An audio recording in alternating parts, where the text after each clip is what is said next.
If you work in the film industry in the camera department, you know that Arri cameras are king.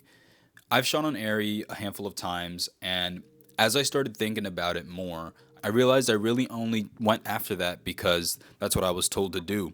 When there's budget, people want to shoot on Arri. Some of my favorite movies, like Creed 3, Black Panther, have been shot on the Sony Venice. And so today I took some time to step out of my comfort zone, go up to my local camera house, and check out the Sony Venice for myself because I've never actually touched it or shot on it before, and I feel like I might have some projects coming up that might be better to use the Sony Venice than the Arri Alexa 35 or Arri Mini LF.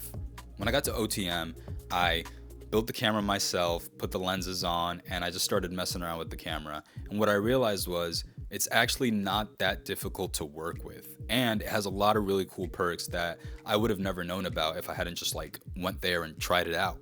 First of all, the camera is built so nicely, it looks really good, especially once you put a lens on it. It's a beautiful looking camera. I actually had an easy time scrolling through the menu, and I know a lot of people talk badly about Sony's menu systems, but if you're used to the FX6 or the FX9 or the FX3, it's not that hard to learn the Sony Venice 1 or Sony Venice 2 menu. The image that was coming directly out of the camera through the viewfinder and on the monitor just looks so beautiful. Just with the standard Rec 709 LUT. It was cool trying out this camera with the Zeiss Supreme Primes because I own the Zeiss CP3s, and so the Zeiss Supreme Primes are the big brother to my lenses. So it was nice just seeing the whole package, everything just like one or two steps above the camera package that I own and what I could shoot on higher, more expensive projects. There were two major things that made this camera stand out to me.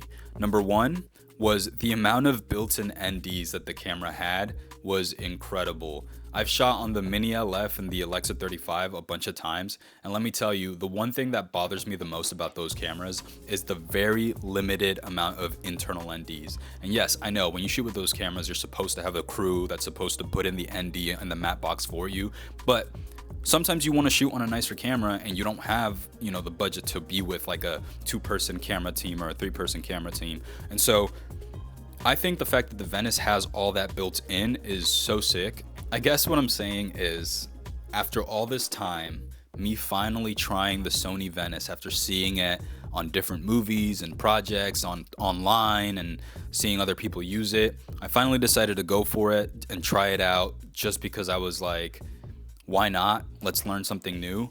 And now I'm so excited to shoot on it on whatever next project I have that the camera is perfect for. Thank you for watching this, and see you on the next one.